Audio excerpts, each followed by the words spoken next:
Today, I'm going to talk about some of the work we are doing in Newcastle Urban Observatory, which is UK's one of the largest and most diverse IoT test bed, and see how we collect data and what kind of application we are working on those. What kind of smart city application we are developing using that data, and while doing that, what are the research challenges that we are trying to solve. So I'm going to highlight those things as part of this talk.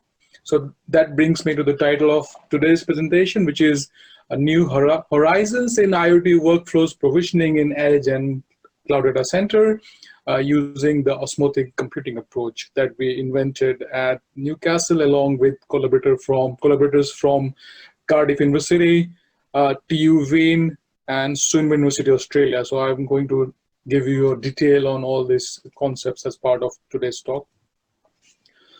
So this will be my outline for today. So first, I will give a brief intro to IoT landscape, then I will look into the application context of IoT, and then the interlink concept of how IoT and big data are related. They're not separate things. And then we will look into how we as a distributed system researchers can do in this complex ecosystem IoT application and big data science context, and then what kind of new computing research we can do in this new distributed system scenario. So I will be talking about that. And to that end, I will be talking about the research challenges that we are solving in that context. So I think as most of you are distributed system researchers, so we know that the next trend for our community is Internet of Things, big data, and using both of them to enable smart application. And those smart application, as you see in this slide, that spans across multiple disciplines now. So as if you see from the right-hand side, it goes all the way from smart grids, mining, industry 4.0, smart agriculture, smart transport, connected cars, healthcare, smart home. So you name it, every domain are now using IoT sensors and actuators to make their discipline more smarter, automated, and maybe to some extent autonomic. So that's the whole idea of using IoT system to make the system autonomic, self-healing, similar to how human body or any organism body works. So that's the key enabler of IoT is to make this physical environment, which used to be manually and managed in a static way. How can we manage them in autonomic and intelligent way through intelligent IoT sensing and actuation? So this is the broad overview of, like what I'm to say here is the IoT is now being used or being trialed across different disciplines. And that brings me to, okay, so all these smart meters, so water management, smart grids, smart agriculture, they are the application domains.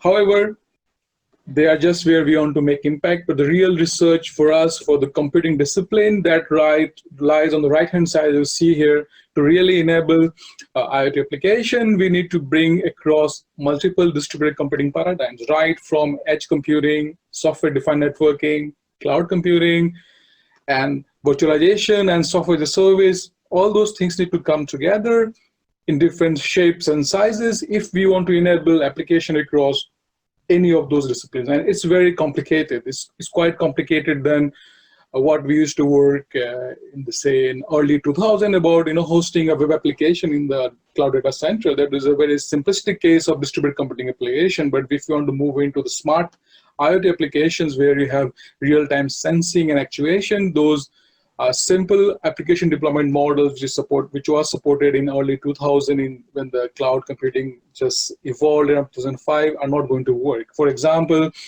we cannot take a Hadoop or Apache MapReduce programming model and say we can enable whole IoT application. It's not going to do that. Obviously, something like Apache Hadoop or MapReduce will be one of the small component of IoT application, but on its own, it cannot solve the whole IoT application management challenge that I will discuss in my today's presentation.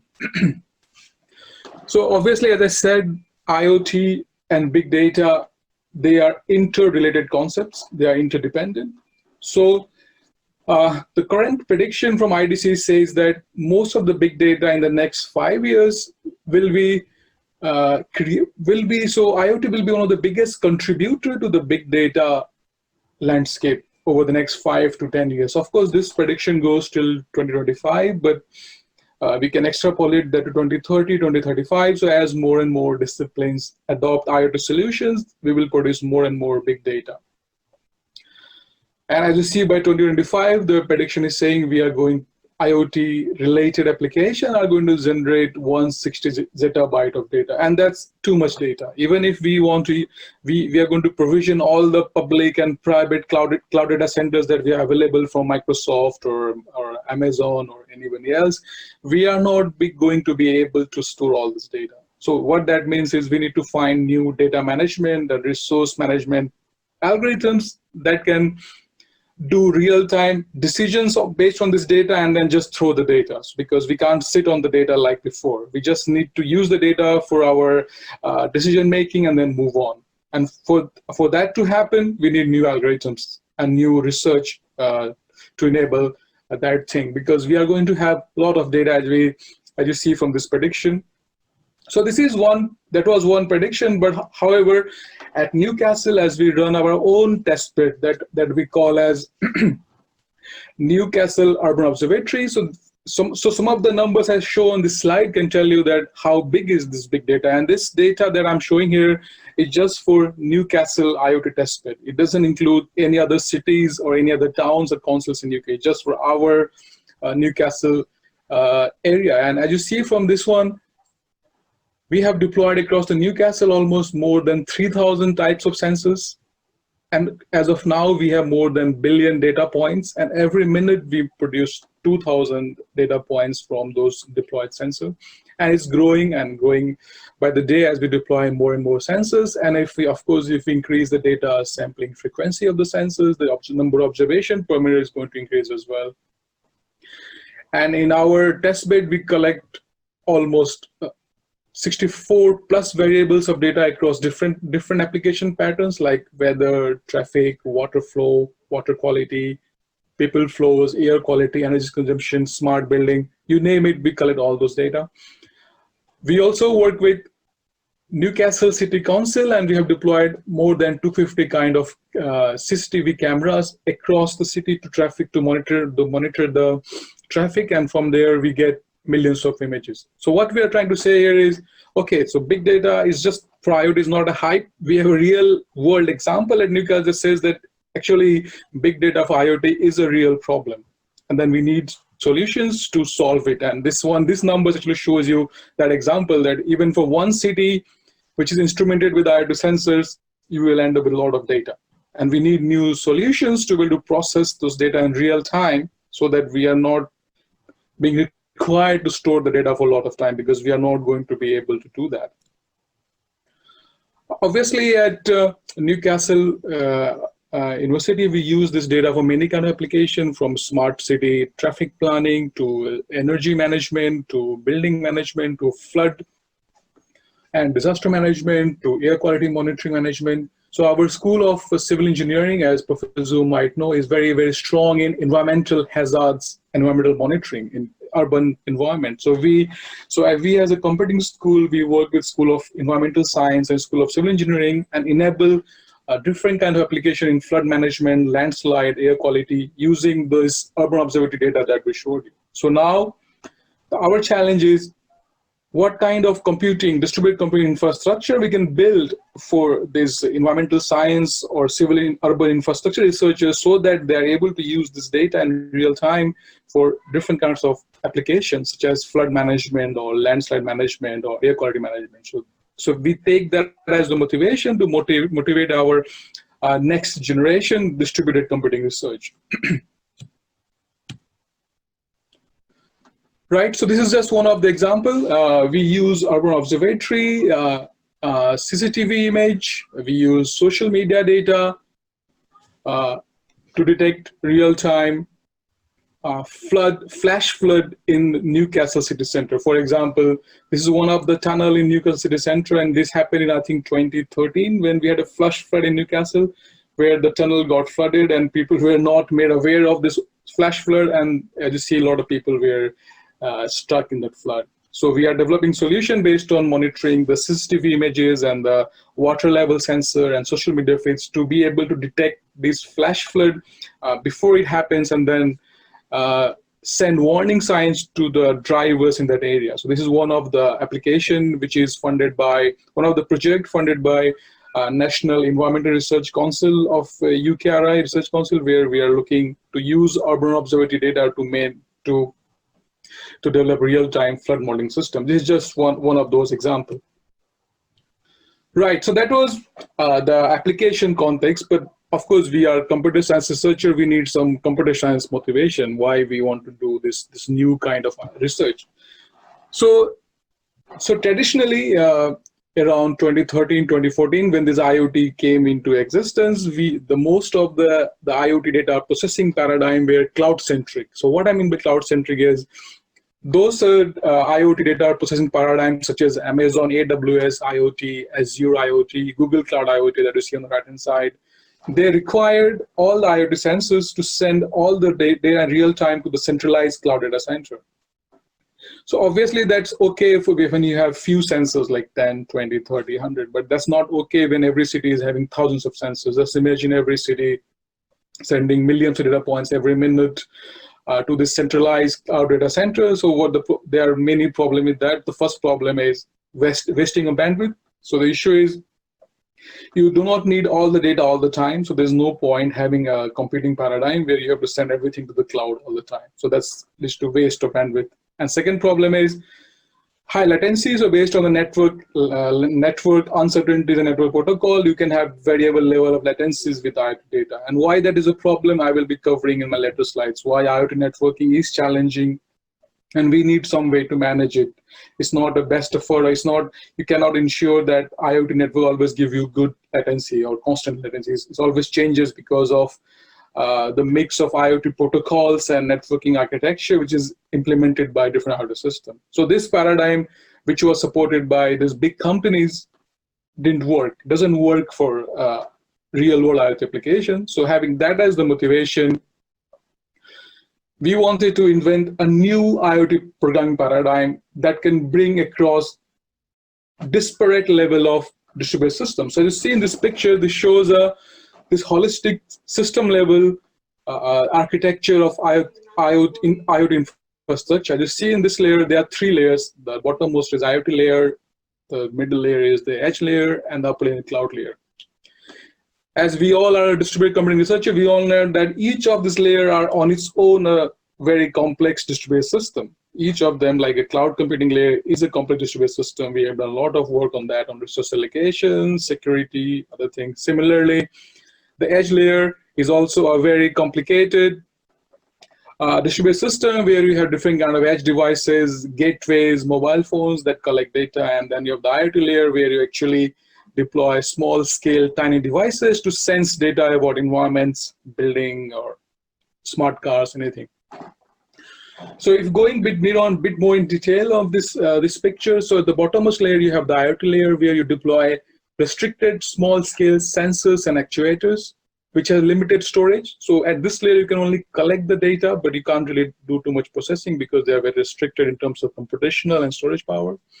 So mostly this IoT layer is connected to the edge layer, where you are able to do some pre-processing, but as compared to the IoT layer, it has more storage and more computing power. But again, the edge layer is not also very advanced. So ultimately, when you have a lot of data streaming from hundreds of sensors, you can't store that at the edge layer, you have to push that to the cloud layer.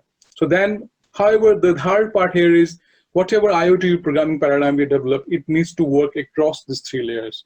So most of the research available in application orchestration in cloud computing, they only deal with cloud layer. They don't deal with edge and IoT layer in terms of orchestration of data and the resources. So that brings up motivation that we need some kind of new IoT paradigm that can bring all these three layers together and still make sure that the data that we need is always available across the analytics engine that could be deployed either at the edge layer or the cloud layer.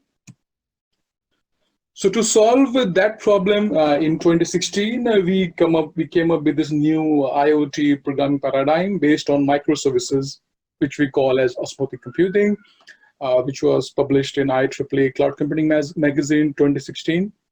So pretty much, osmotic computing is a new paradigm to support efficient execution of IoT application between cloud, data center, and the edge network. And the fundamental principle behind osmotic computing are the microservices. So you decompose your complex IoT application as a collection of multiple microservices. So I will now go in detail of this osmotic computing paradigm and see what are the main building blocks of osmotic computing paradigm and how we can use that to solve IoT data management and resource management challenges, and that gives us a baseline to develop our research around these IoT applications.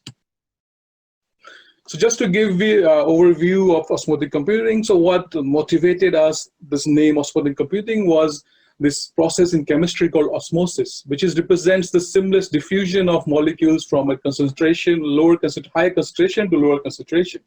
So we use this philosophy to think that why can't we use the same osmotic principles in context of IoT services, where the microservices can move between cloud, edge, and IoT layers based on the data processing needs, based on the security needs, based on the privacy needs. So we took the same osmosis principles and applied to this computing discipline, where the molecules are represented by microservices, and the concentration is represented by cloud and edge data center, which are different part of the system. And then you move those microservices across those layers based on your deployment need, networking need, security need, QoS need, and you name it, based on whatever parameter you want to optimize as part of your application.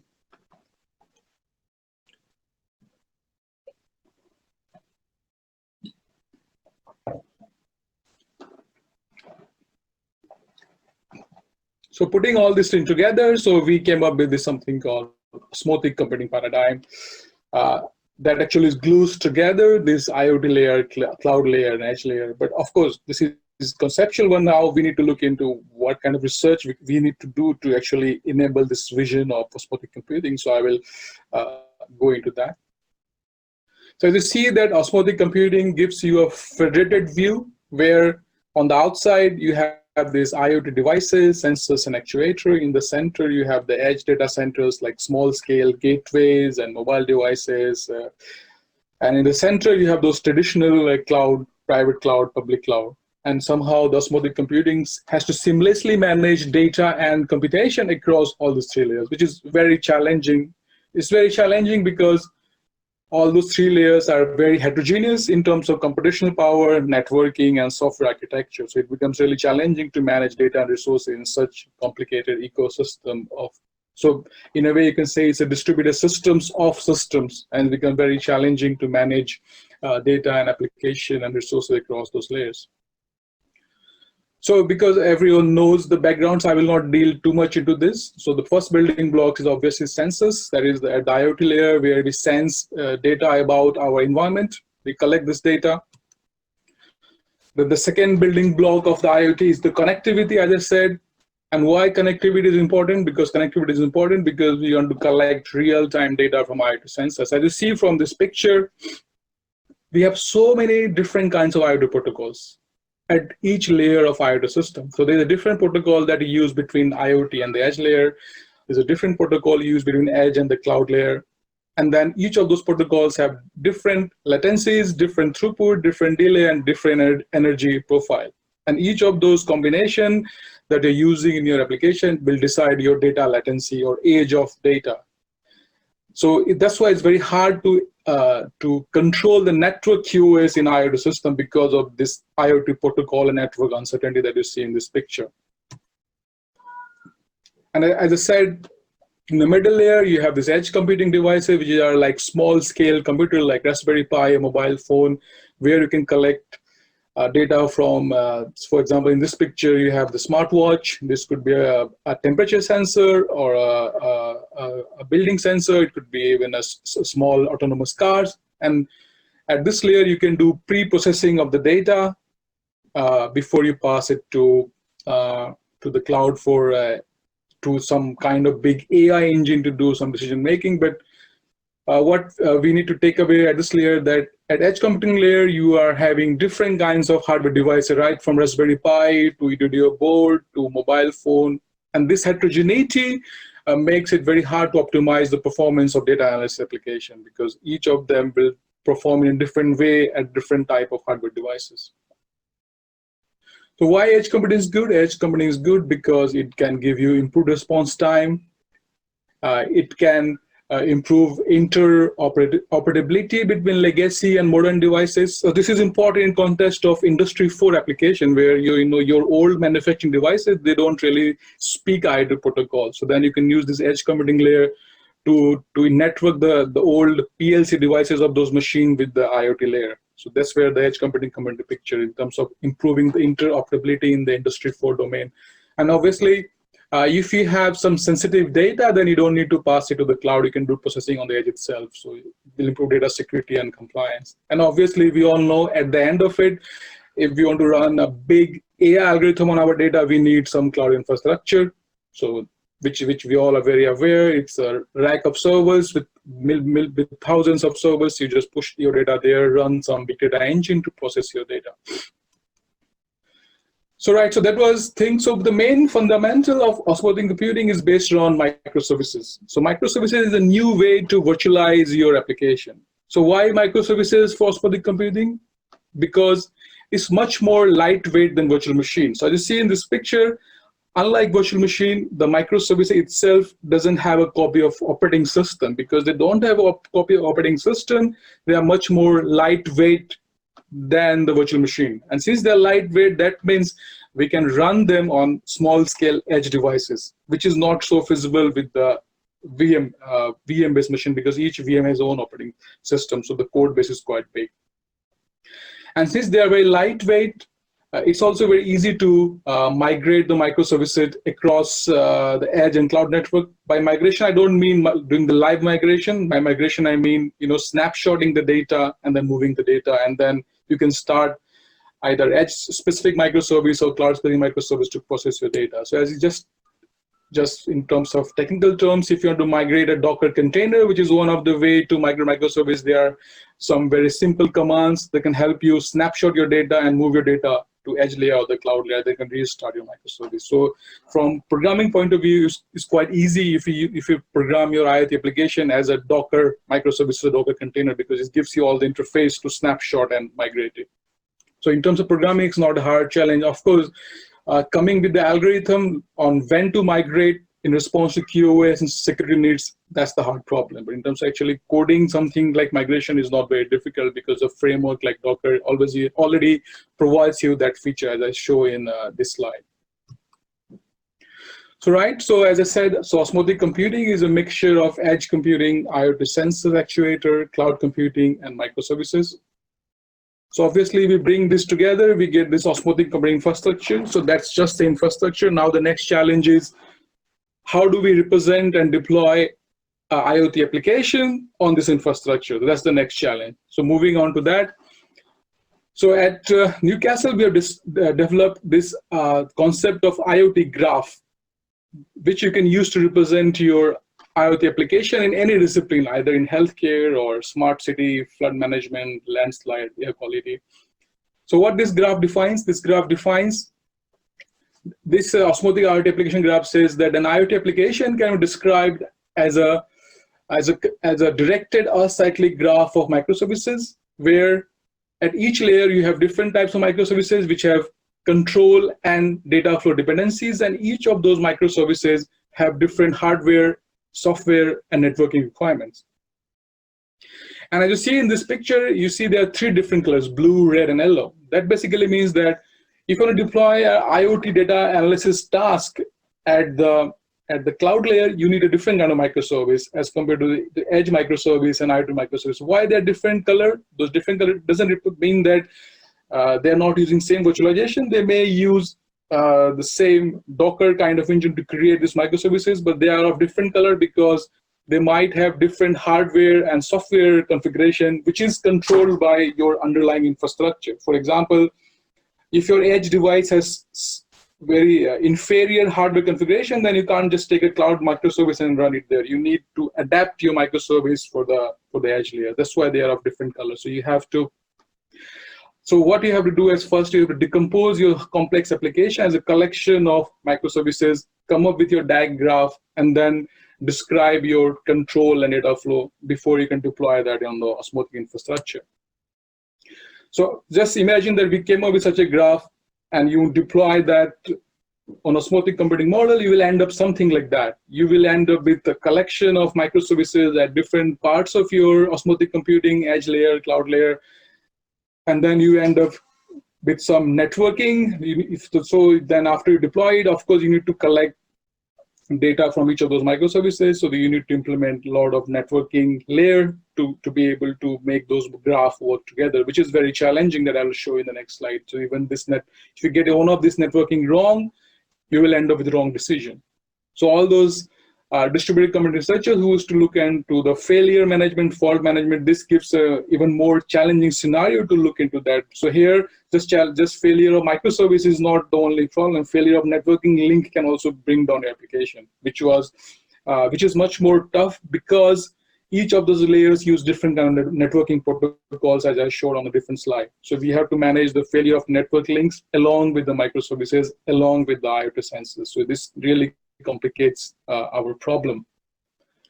So imagine that you come up with this complex IoT application graph, which will look like this collection of microservices. Now, the hard challenge is how do I distribute my microservices across different layers of my Osmotic computing infrastructure. So, and why it is hard? It is hard because your search space in terms of hardware, software configuration, and your QoS optimization function is very hard and very.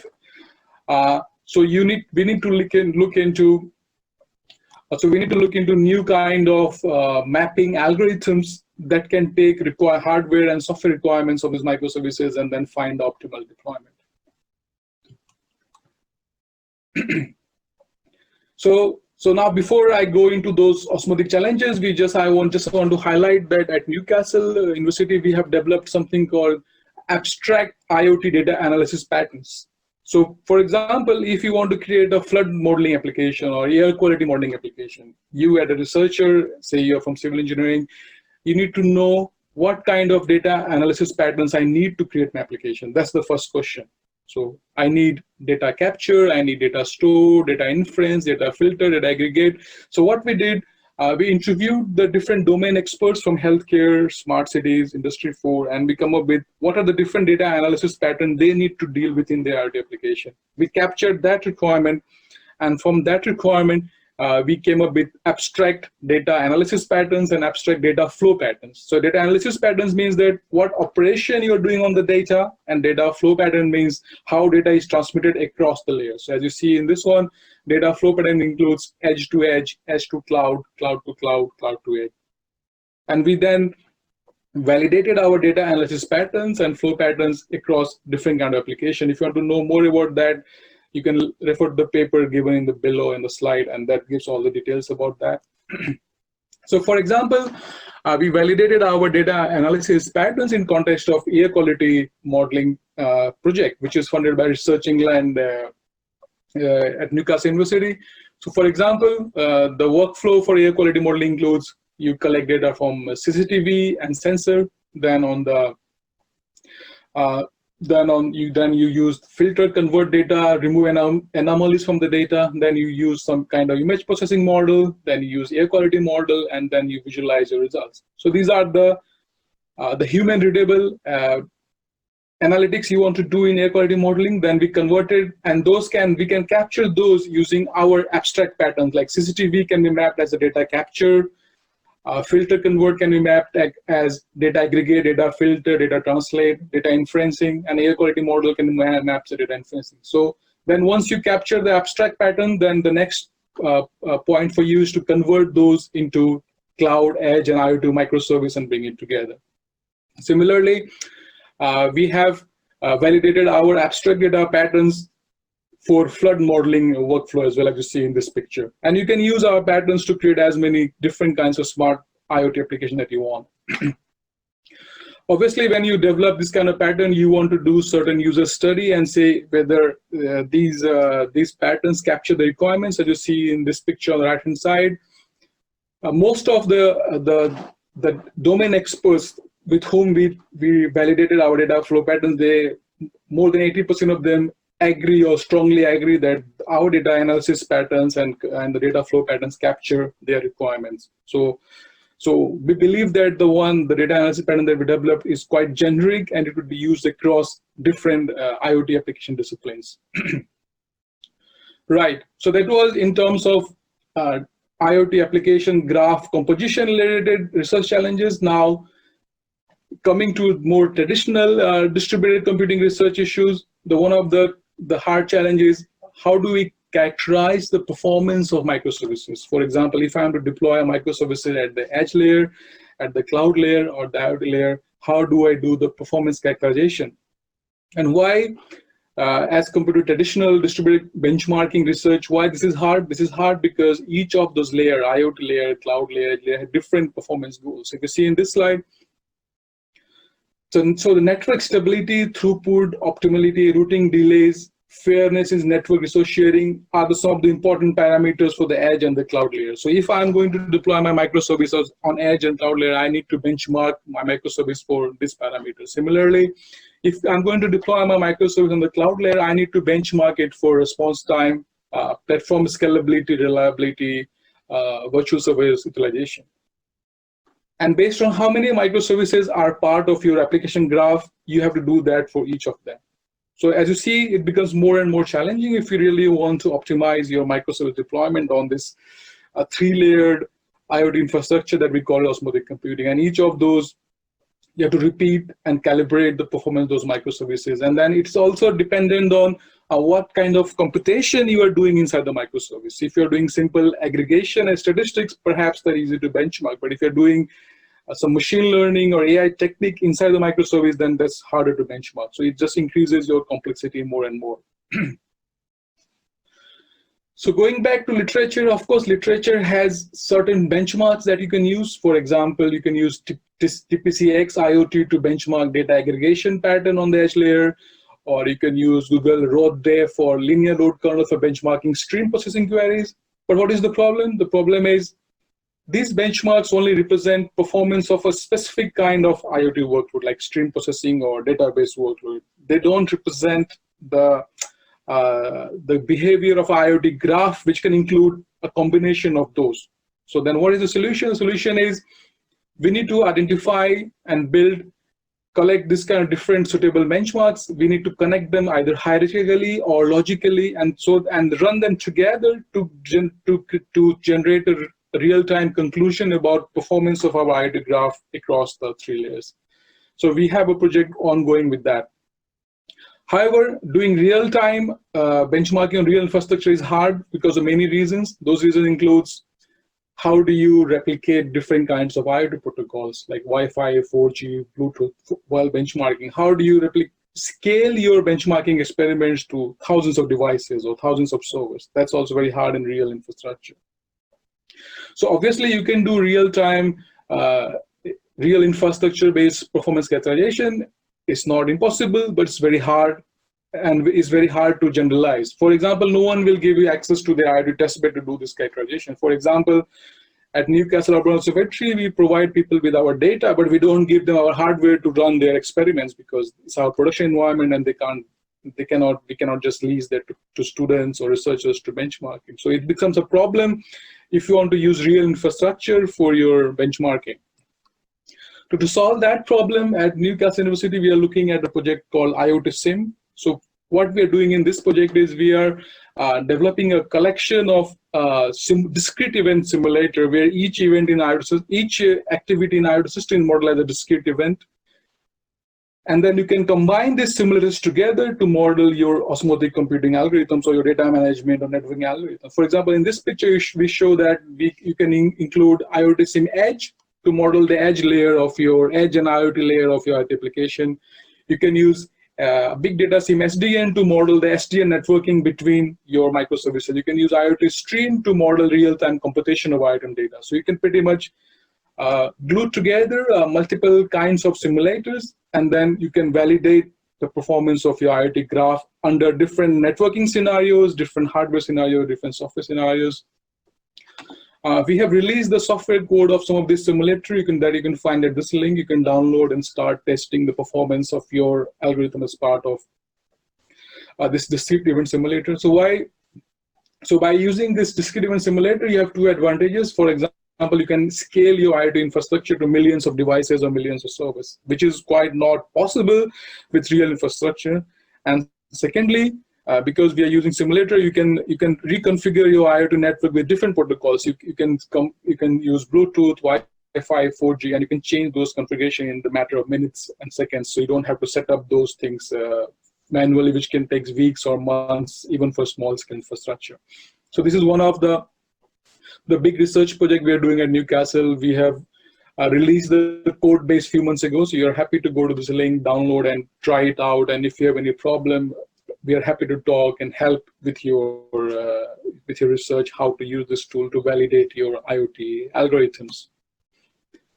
The second challenges that we're working at Newcastle is about how do we optimize the deployment of microservices across different layers. Why this is hard?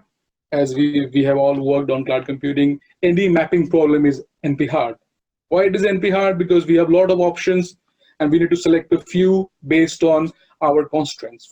And why it becomes harder in case of IoT? It becomes harder in case of IoT because we have three-layer system: an IoT layer, edge layer, and cloud layer, and each layer has its own constraint. For example, at the IoT layer, we want to save the life of the battery of the IoT devices. At the networking layer, we want to save the network bandwidth. At the cloud layer, we want to save the cost of hosting our AI engine or cost of storing our data. So when you formulate those things in an optimization framework, you will end up with a lot of conflicted optimization function, and as your search space is very high, it becomes really infeasible to solve this optimization problem in real time. So we need to come up with new multi-level heuristic to solve it, and one of the approach which has been investigated in literature is about distributed optimization, where you have optimizer at different layers of the system, and they do local optimization for the IoT layer, edge layer, and the cloud layer, and then they use federated learning to combine the global decisions. So this way, you can speed up your optimization. So this is one of the trend in our community, looking at how do we optimize the deployment and how do we make decisions faster as compared to what we have done before.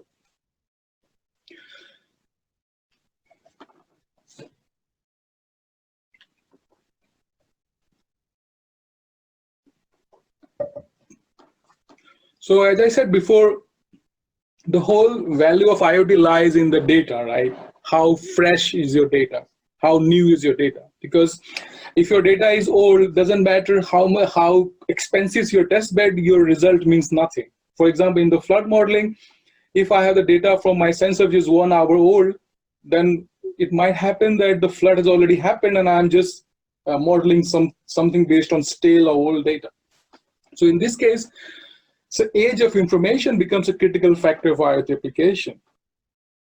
And the age of information defined as the data freshness. How fresh is the data? And this data freshness is the function of the network US matrix, including throughput and delay. So these are the two metrics that combined together gives you the data freshness. And at the same time, you are hoping that your system is cyber security secure. No one has hacked it. Otherwise, someone can just replay the stale old data and then you will not realize. So the age information becomes a critical issue in context of IoT application. Why ensuring age information IoT is hard? You can see from this picture why this is hard. This is hard because you have different kinds of networking system across different layers of the system, and each of them have different latencies, different throughput, different energy requirements, and then your data can become slow at any of these layers. So right now, we don't have any methodology that can make sure that, okay, I want to ensure for my IoT infrastructure, my age information is less than, say, 10 milliseconds. We don't have any such solution available. But we need such solution if we want to make this real-time decision-making application really feasible for our future application. It's a hard issue. Your age of information can be affected by many other factors. That includes device dynamics. For example, the battery life failure of your IoT device, the software failure of your edge device, the hardware failure of your networking device, the link failure, the network can get congested. For example, if you don't uh, provision your IoT network and devices in optimal way, you might end up overloading your network connection and your edge information will degrade. So you need a lot of complicated network provisioning algorithms to make sure that you preserve the edge of information, which is critical to your IoT application. So this is other area of research that we are working on with Leeds University with Professor Zhu, and we are working on a paper on this topic that we work in collaborative way, and we believe this is a very important problem to solve in context of IoT application and the age of data. So that was the networking perspective, but when you put all this thing microservices together, which are doing different IoT data analysis, they are collecting data from different IoT sensors and actuators. But the issue is, since the distributed systems, things will fail. Your microservices will fail, your network will fail, or your sensor will run out of battery power, and many things will go wrong. Then the hard question for us is, in this kind of complicated systems, how do we find the problem? How do we debug the problem? That's a very critical issue. And debugging the systems osmotic cover infrastructure is not easy, because you have a large failure surface, right, from IoT layer, edge layer, and the cloud layer, right at the software layer, hardware layer, and networking layer. Things can go wrong at any of those layers. So the question for us is, how do you monitor and debug IoT application in real time? So this is an unsolved problem, and people have started looking into that. And some of the approaches they are looking is based on chaos engineering from Netflix, where you actually deliberately fail your infrastructure, learn different failure patterns, and then you train your AI to be able to detect those patterns at runtime. So there are different methodologies people are looking in terms of how we can automate the failure debugging of IoT infrastructure. Very hard and new problem, but no solution there. So we need to work on that and figure out a way to solve it. And obviously, as you see, there's a big IoT system. If we are going to collect the monitoring data about each part of the system, it's quite likely that we will end up with a big data problem in terms of monitoring itself. We are collecting so much big data about the current status of your IoT device, edge device, cloud device. You have a big data problem in monitoring itself. Forget about your application layer. So we need to find some optimal solution at the debugging layer to minimize the amount of data we collect about devices. Otherwise, you will have two kinds of big data. One big data as the application layer that you need for decision, and one big data at the monitoring layer, which you need to fix your system. So we need new techniques to fix that as well, and we can look into AI-based techniques and federated learning to look into to solve that problem as well. Again, no solution exists for those classes of problem. Concept with an example where we develop a monitoring system for a smart parking application and see how we monitor a smart parking application which is distributed across edge, IoT, and the cloud layer. So pretty much this was our application that we implemented, in which our goal was that, okay, if a Newcastle City Council makes a parking somewhere here, we want to put some vacancy sensors, the sensors that can sense whether some parking is available or not. From that, so from that sensor, data is sent to a microservice in the parking that computes which parkings are available, which parkings are not available. Then that information is sent to a parking allocation service or route selection service in the cloud, to which the drivers can connect and figure out which parking in Newcastle are available at that point of time.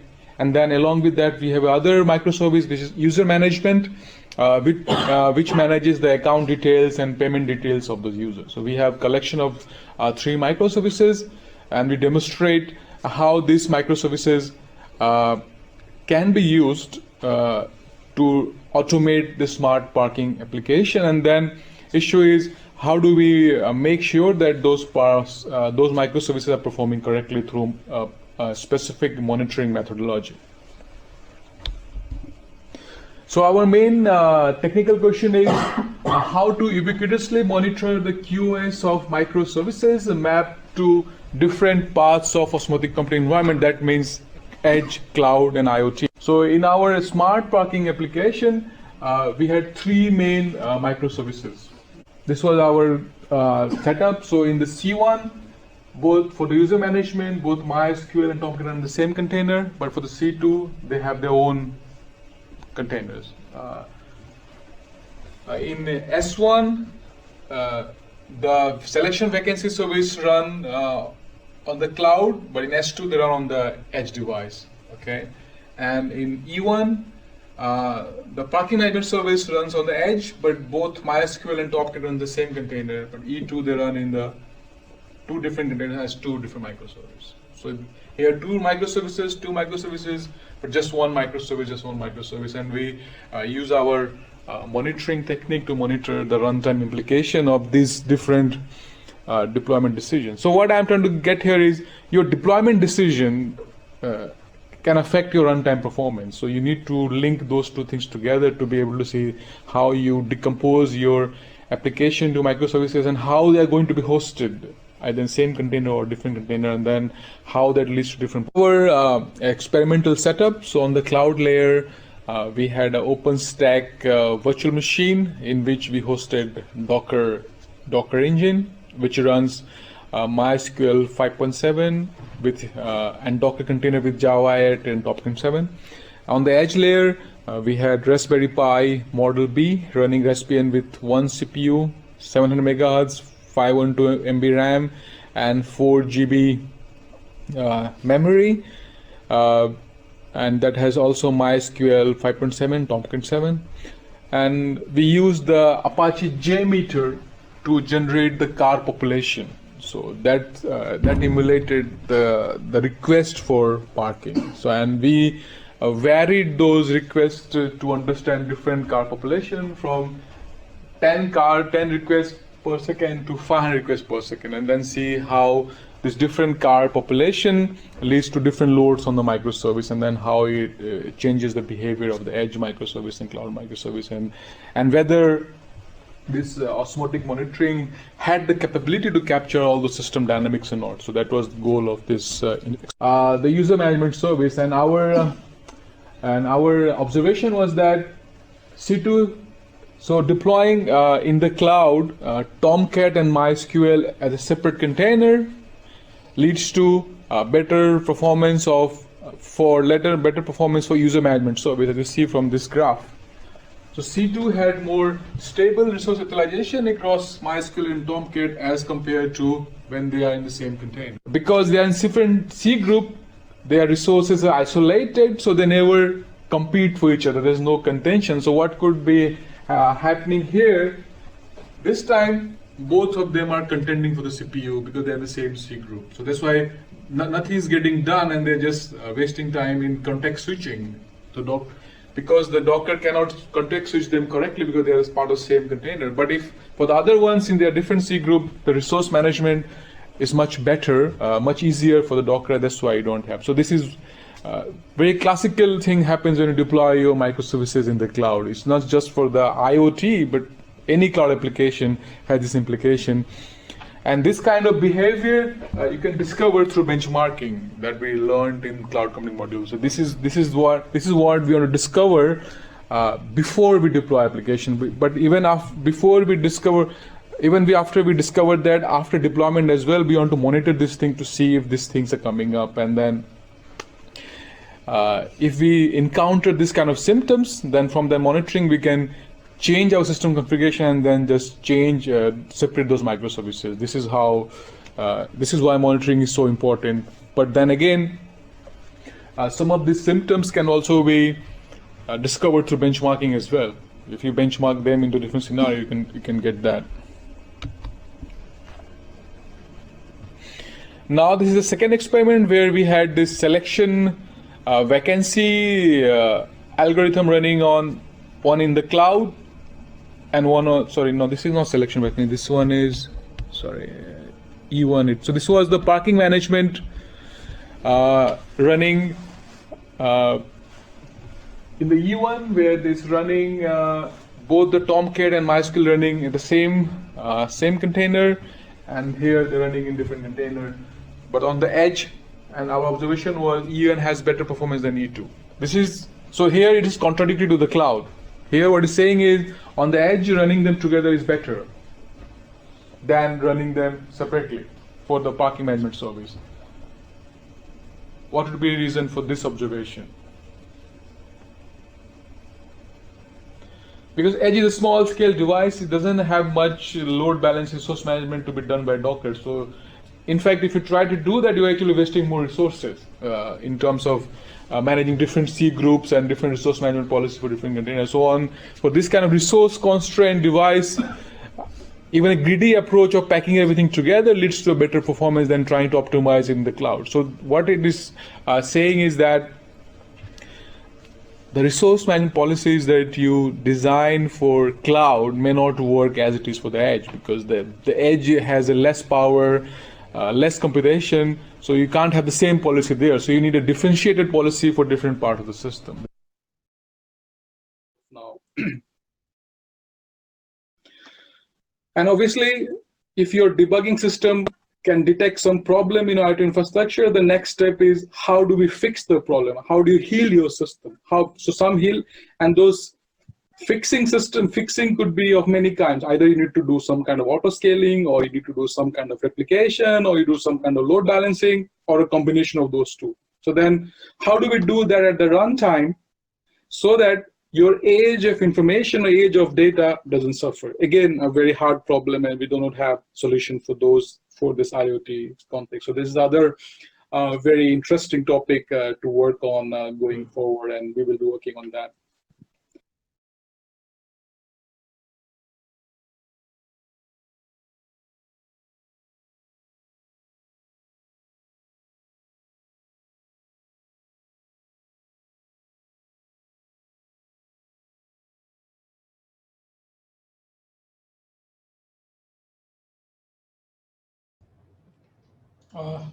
So thank you, Rajiv, for an excellent piece of work and motivating us to the new paradigm of osmotic computing.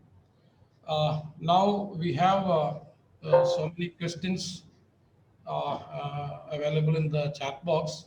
I request Mr. Samir to take questions, and please read it out for the benefit of all, so that Dr. Rajiv can answer those questions. Yeah, can you hear me? Yes, we can hear you, sir. Yeah. Okay, good.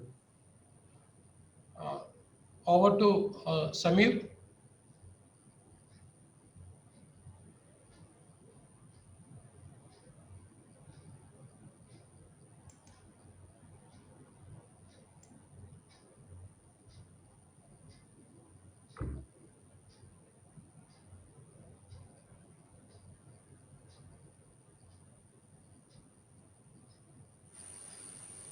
Samir, are you there?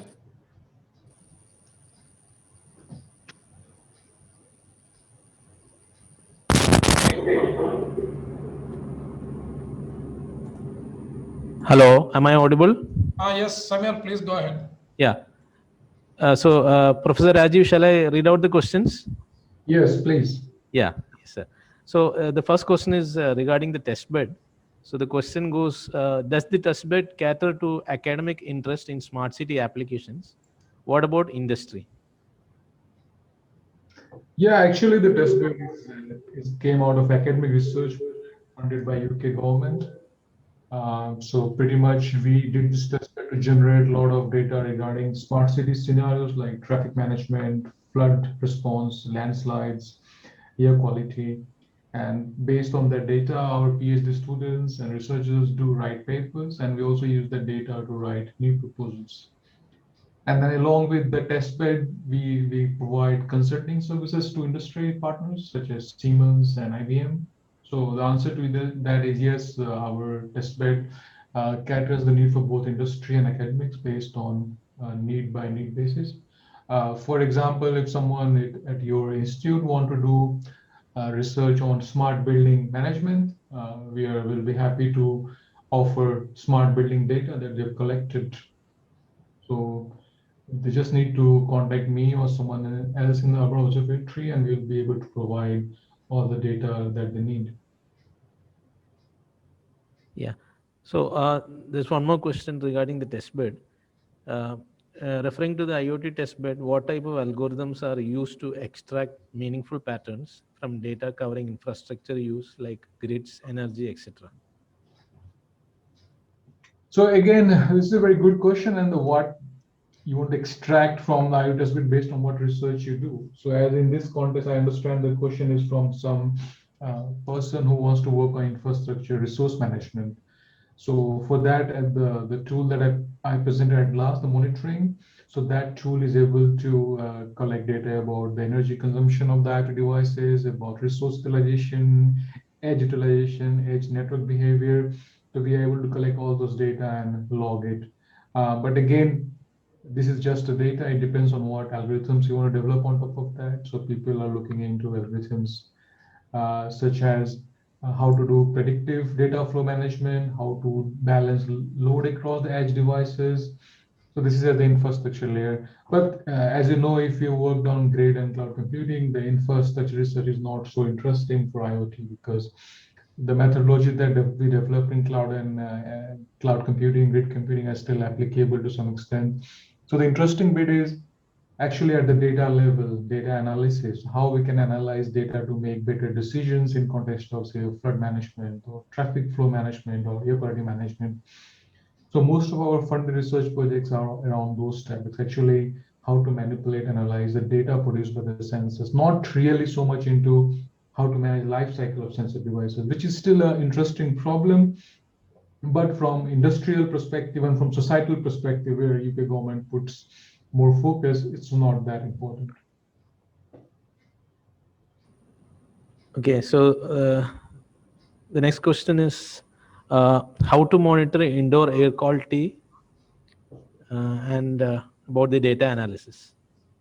So as I said, we have a test bed. So our School of Computer Science is hosted in a building called Urban Sciences Building. And in that building, we have more than 1,000 sensors, which is monitoring the air quality inside the building to the HVAC system, air conditioning system. We also monitor the heating, cooling, everything. So we already collect those data. And if someone interested to work on understanding how to regulate the energy and air quality consumption inside the building, we are happy to share the data. So we already do it. So in terms of data collection is not a big deal. We have the sensors. The main problem is how to use the data to do actuation. So that's where the research question comes into picture. And what kind of AI algorithm? Of course, it depends on what you're trying to do. There's a whole bunch of AI algorithms. You can use anything from supervised learning to non-supervised learning to deep learning.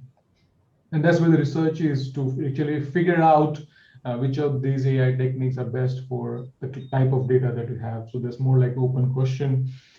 We cannot say which algorithm we use right now, not for air quality, but for uh, traffic management, we use a class of deep learning algorithm on the edge devices, like such as Intel Morbid chip. And deep learning is good for traffic management because we deal with video data. So in this case, we will say we use a type of deep learning technique. But again, if the data changes, the type of algorithm will change. So that's more like an open research question. We have a paper in ACM Computing Survey Journal on the intersection of AI and IoT, in that we discuss what classes of AI algorithms are available and to which classes of IoT application they apply. So if you're more interested, you can read that paper. Yeah, so the next question is performance characterization done on the simulator alone, or does it include the test bed also? So the monitoring one that I showed, that was done on the test bed, the monitoring benchmarking of containers.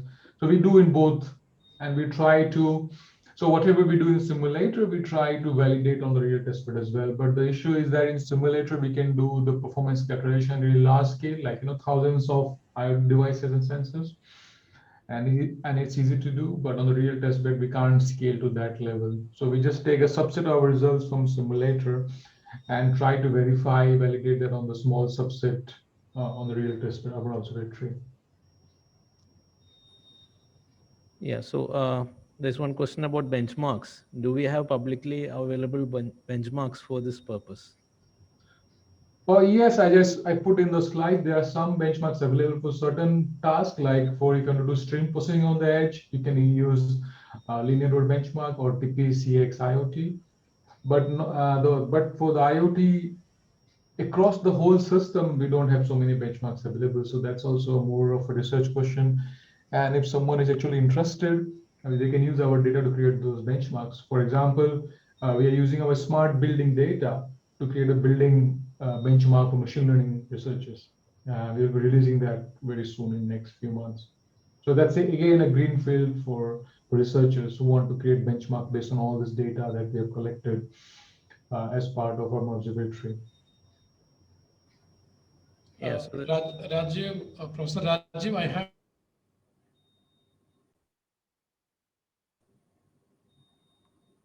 His network is not good, seems like. Yeah, Santosh sir, you were asking something? Network problems. Yeah. Yeah. Yeah. No. Santosh, we can't hear you, man. yes, yeah. I'm sorry. Basically, osmotic computing is a very beautiful concept. So, in any of your experimentation, have you observed how the switching between edge and cloud is happening? Do you have some data where we can see actual switching between the computational requirements switching from edge to cloud? Yeah, I mean, the migration of microservices, yes, we can send you that paper. Yeah, we have some data on there. We did some experiment on, especially for the smart parking application. So if we run the container on the edge as compared to the cloud, what are the overheads? So in terms of dynamic switching, that's again a research area, Samir. It depends on, Santosh. It depends on your policy, and that's where the AI technique comes into picture. Yeah, yeah. So how to write a controller to migrate microservices is based on what your microservice is doing and what kind of switching policy you have. So it's policy driven. So there's not only one solution to do that. That's you can have multiple solutions based on your application context. So we did some initial work in context of smart parking application. It doesn't have that much security and privacy constraint. It only has performance constraint, but it could be more difficult in context of say healthcare application or industry 4 application. So that's again a good area to look into, and how we can design a smart osmotic controller which are adapted to different classes of applications. For the detailed answer. Yeah, so there's one more question regarding benchmark. How do you manage benchmark even if it is held for private research in your university? No, as I said, for the building benchmark, as we develop the benchmarks, we just collect data and make our own benchmark and run it. And as I said, as the benchmark mature, we release it. So we're going to release the smart building benchmark. Similarly, at some stage, we will release the smart traffic flow benchmark using video data.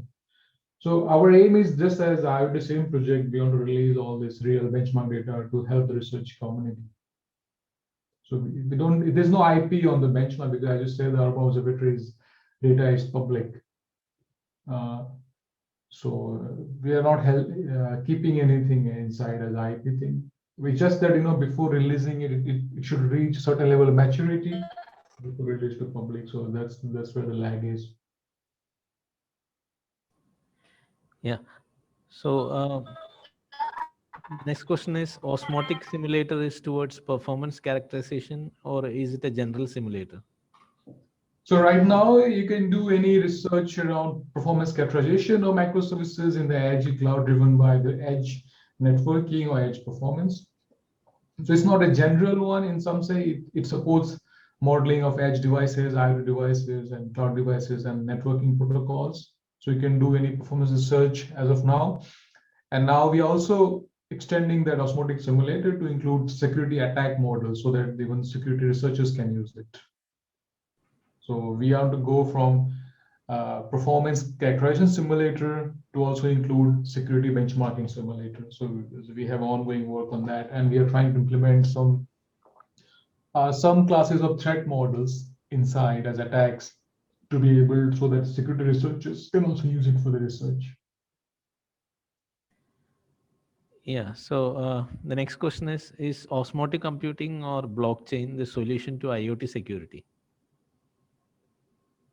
I mean, osmotic computing, neither of those are solution to IoT security, because IoT cybersecurity is quite huge. If you see my osmotic computing slide where you have IoT layer, edge layer, cloud layer, the attack surface is so big, right? So osmotic computing actually a problem is not a solution. If you go to the blockchain, if you have a blockchain that extends across the three layers, it can provide not so much of security solution, but it can provide some of the accountability and privacy solution. For example, your data can be logged on the blockchain, and then authentication to the blockchain based on the extended mechanism they enforce. So of course, blockchain can solve a subset of security problems they face, like such as data privacy and data auditability, but obviously it's not going to solve all the problems that we face across the attack surface. And the biggest problem with IoT and osmotic computing kind of infrastructure is the attack surface itself is quite evolving, is not well known. For example, if you have a sensors inside the building doing air quality, the attack surface for that sensor is different than electrical vehicles connected to the power grid. That attack surface is very different. So this attack surface we don't understand right now. So no one can say that I have a solution that can solve the security problem. We are still trying to understand the implication of attack surface based on what application we have. That's why in osmotic computing, we are slowly getting into implementing those security attack models so that people can start researching on that topic, because it's always emerging. And the problem is one security attack at the IoT layer can lead to cascade on the cloud layer. So these cascades are not well understood, so that we can only understand through a large scale simulation. So again, this is quite a good area of research to look into and find those problems and try to solve it. Yeah. So next question is about the example. The example is run in your test bed, isn't it? Is it available for a case study from a university or portal? Unfortunately, we cannot give access to our hardware to the outside users because of manageability perspective and cyber security perspective of our own test bed. So what we can only offer is the data and the simulator. We can't offer the actual hardware because the cyber attacks are so common. If you open a port, the whole infrastructure will be down, so that won't be feasible. Yeah. So there's a question: how do we validate your claims in the peer review sense? What do you mean? Pardon. I mean, all the papers that we publish are peer reviewed, so I mean, it's validated. I think probably the person who asked that can probably unmute and clarify. Yeah, I think the question is not clear. Maybe just the person can unmute and just ask or clarify that question.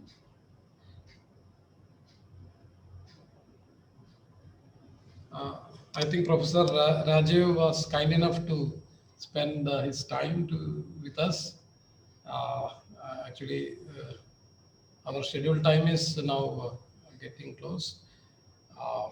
Samir, do you have any other questions on the chat box? We have final two questions. Yeah, please. So if you don't mind, Rajiv, can we go ahead?